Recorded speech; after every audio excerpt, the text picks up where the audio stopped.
نبينا محمد وآله وصحبه أجمعين. أما بعد، أسمى الشيخ الدكتور عبد المحسن القاسم حفظه الله تعالى التسمية أول الطعام، kuleta bismillah mwanzoni mwa kula chakula. Kuleta bismillah mwanzoni mwa chakula. Unapotaka kula chochote au kunywa utasema bismillah. Hadithi yake ni hadithi ya Aisha radhiyallahu anha. Amesema qala an-nabiy sallallahu alayhi wasallam, amesema mtume sallallahu alayhi wasallam, idha akala ahadukum ta'aman falyaqul bismillah, fa in nasiya fi awwalihi falyaqul bismillah fi awwalihi wa akhirihi. Rawahu at-Tirmidhi. Idha akala ahadukum ta'aman, pindi atakapotaka kula mmoja wenu chakula, falyakul, basna aseme wakati huo wa kutaka kuanza kula, bismillah, ninaanza kula chakula hiki hali ya kuwa ni mwenye kuomba msaada kwa Allah tabaraka wa taala,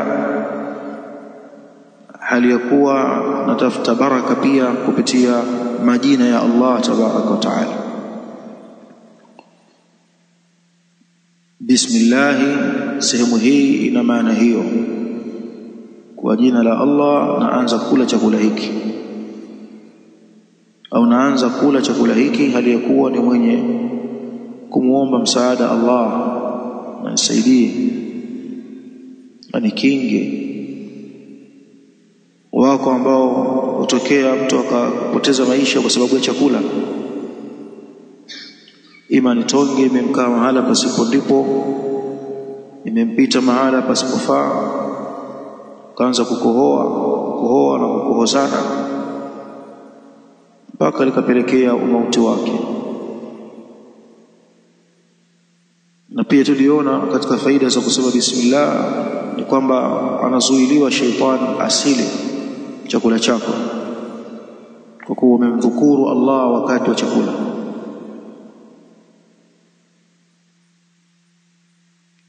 Fa in nasiya, kama atasahau, fi awwalihi, kuitamka bismillah mwanzoni mwake, akala akasahau,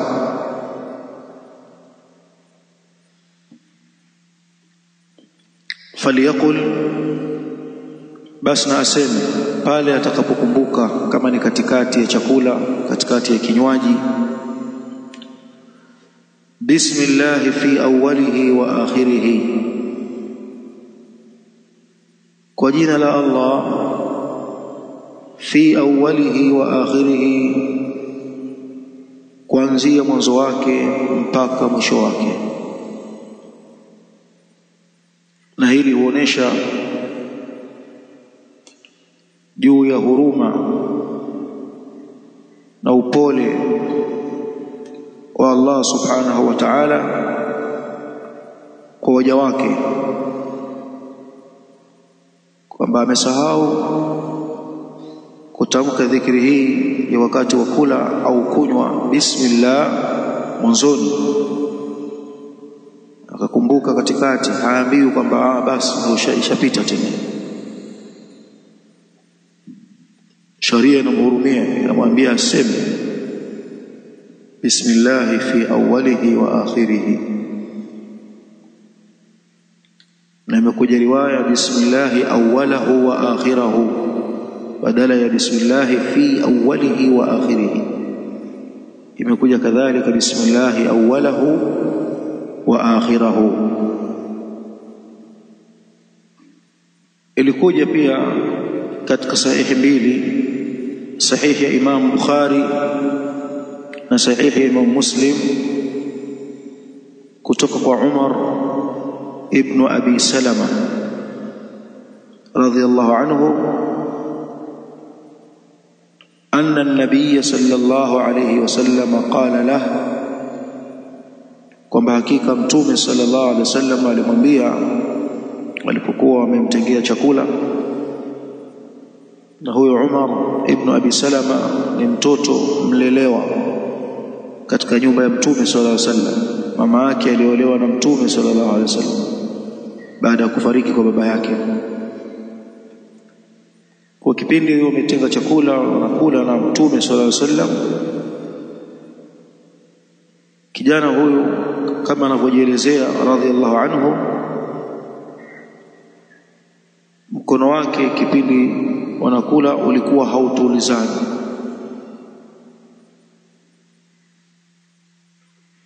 Mara anakula upande huu wa sahani, mara anakula upande huu, mara anaruka hivi. Mtume sallallahu alaihi wasallam akawa anamfundisha adabu miongoni mwa adabu za chakula, miongoni mwa adabu za kula chakula. Akamwambia ya ghulam, ya ghulam, ewe kijana mdogo ambaye hajabaligh, samillah, mtaje Allah wakati wa kula chakula, sema bismillah. Wa kul biyaminika, na ule kwa mkono wako wa kulia. Anafundisha adabu za kula chakula. Wa kul mimma yalika, kula chakula kilicho mbele yako. Yani suruki mara kula huku, mara kula huku, mara kuja kwa upande huu wa sahani wala upande huu wa sahani. Hapo mbele yako kula,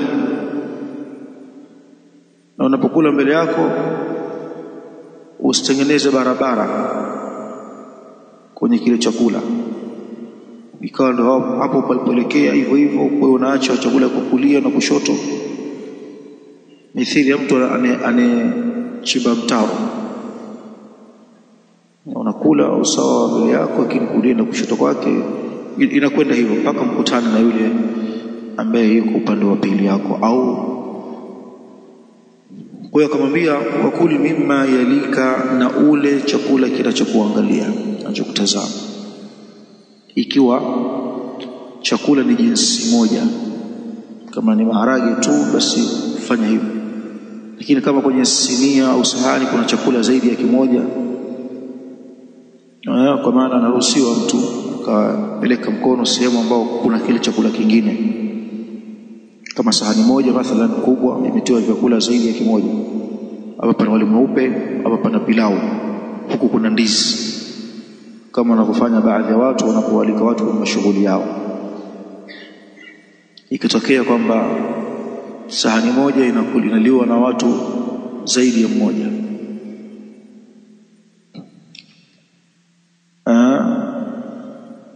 na hii ni bora, yani chakula kuliwa na watu wengi, kazungukwa na watu wengi ni bora kuliko chakula kuliwa na mtu mmoja. Kwenye wengi kuna baraka. Unapokula sinia moja, kama ilivyo ada ya Waislamu tangu zamani, majumbani mwao kipika chakula, basi kama ni mama na watoto wa kike kadha wana sahani yao, baba na watoto wa kiume wanakula kwenye sahani yao, ile kwamba ukatia mkono ukatoa, ukatia mkono, khairi ni baraka, kuliko kwamba kila mmoja akawa na kisahani chake awekana nacho pembeni. Sio haramu, lakini vizuri ni kula kwa pamoja. Antaakulu jami'an au ashtata, kuna ubaya kula kwa pamoja au kula mafungu, lakini kuwa pamoja ni vizuri zaidi, kwa sababu zimekuja hadithi zikionyesha khairi katika watu kushirikiana kwenye sahani moja ya chakula au sinia moja ya chakula. Kwa hiyo ikiwa chakula kiko aina hii, kuna aina hii, si vibaya kutoka peleka mkono wake kwenye chakula fulani. Hapa pana maboga, akatia mkono kwenye boga, mara kurudisha mkono kapeleka kwenye magimbi na mfano vitu kama hivi. Na wala mtu asifanye ujanja kwamba amechukua nyama akaziweka upande wake, nyama zote kaziweka upande wake, alafu mwenzake anapotaka kupeleka mkono kuchukua nyama anamwambia kula mbele yako shekhi. Wewe hujasoma ile hadithi?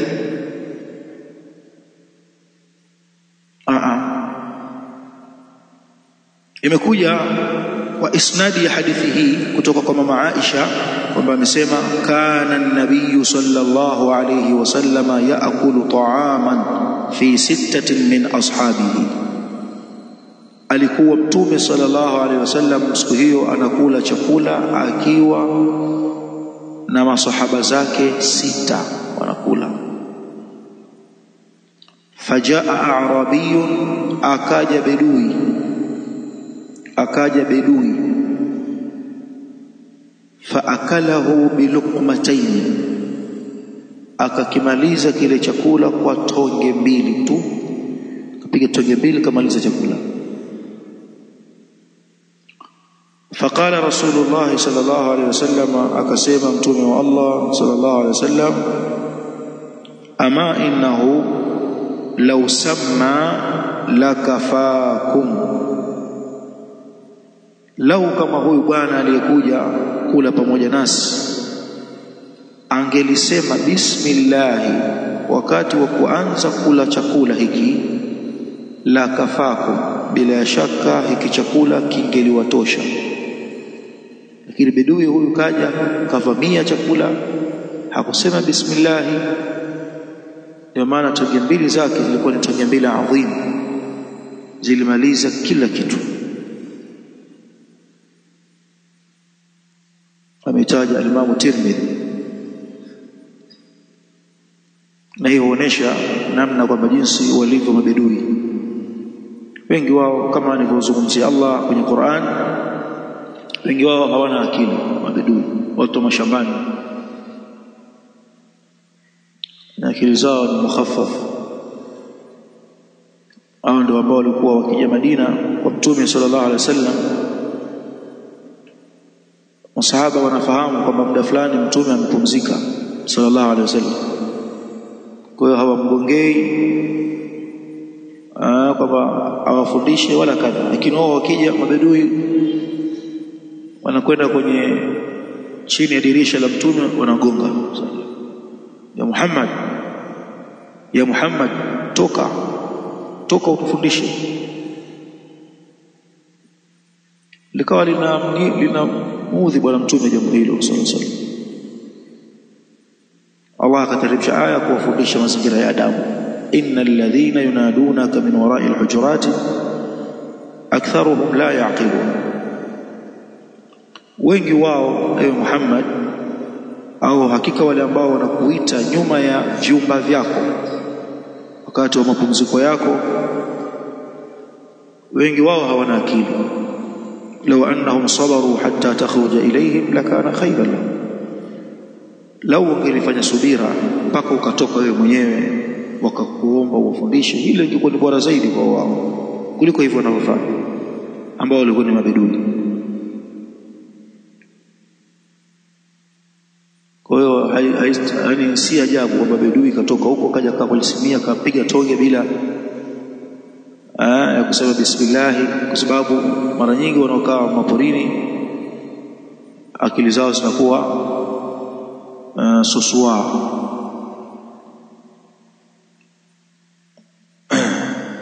Nimekuja hadithi, man bada faqad jafa, atakayekuwa anaishi maporini basi akili yake inakuwa inaingiliwa na jafaf, kuwa haelewi baadhi ya mambo, yupo tu. na hakutumwa nabii kutoka porini mashambani. Kila mtume alitumwa kutoka kwenye mji.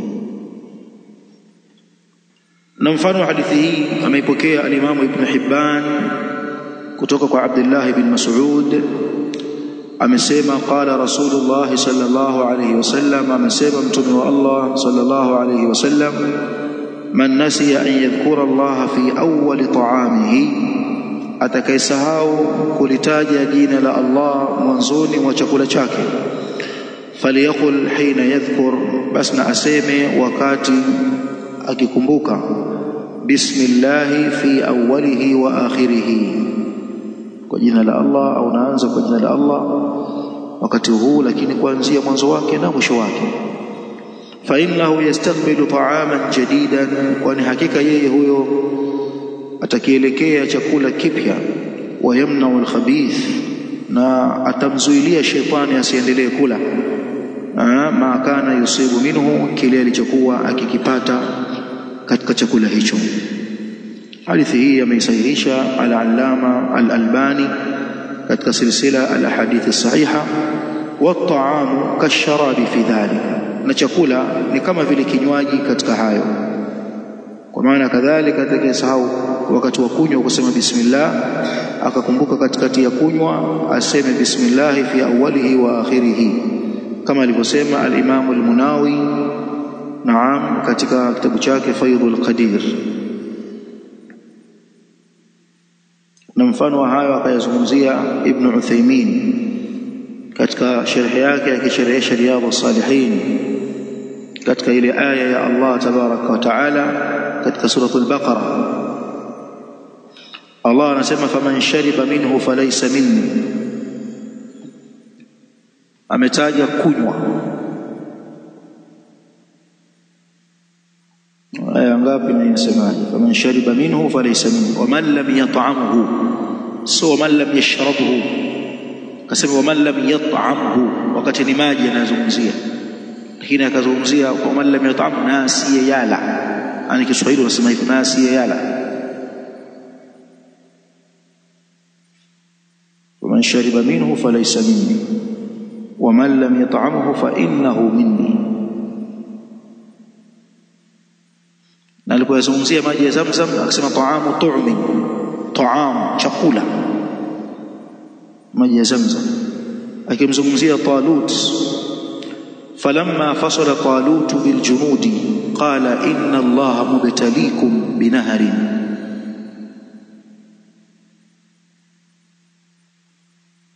alipotoka Talut na jeshi lake kwenda kupambana na al-Amalika, aliwaambia inna Allaha mubtaliikum binaharin,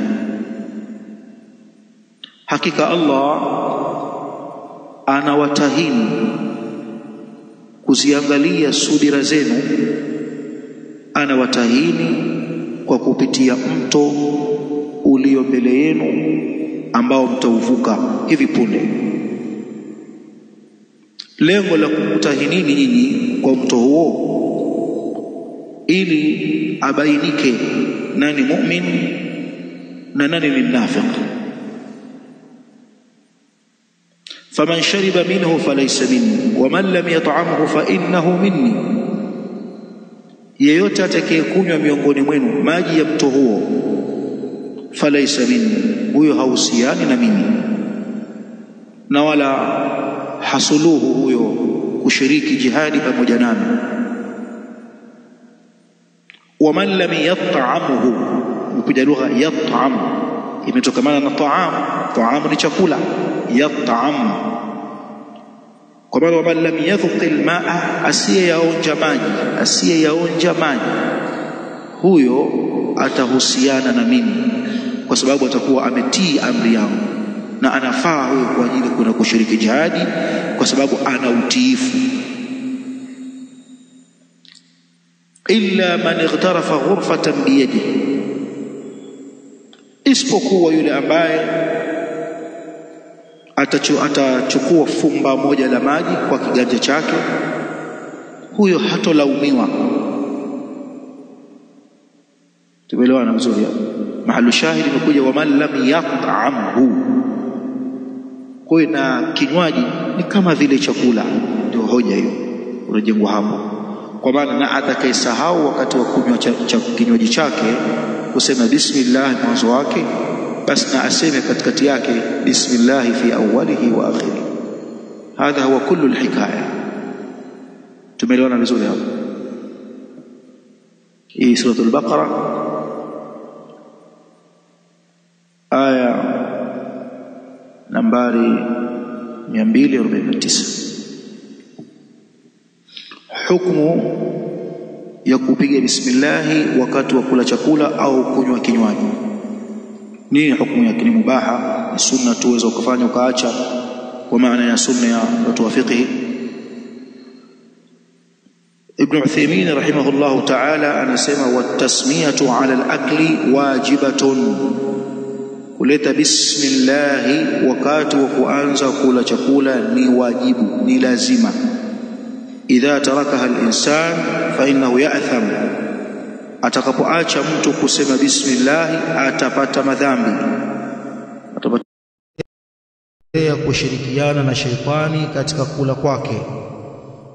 Wala ahada yarghabu an yusharikahu aduwwuhu fi akli, na wala hakuna yeyote anayependa ashirikiane na adui yake katika chakula chake. Na ndio maana wanasema adui wako unamuombea njaa, sio kwamba umfurahia ale pamoja naye, unamuombea njaa. Sasa wewe unafurahi adui yako ale pamoja na wewe. Kwa hiyo hukumu ya kuleta bismillah inda al-akli, wakati wa kutaka kula au kunywa, ni wajiba. Utapata dhambi itokee umesahau kibinadamu, na ukisahau umewekewa namna, sema bismillah fi awwalihi wa akhirih, au bismillah awwalahu wa akhirahu, kama ilivyokuja katika baadhi ya riwaya dhahiri. Walhamdulillah.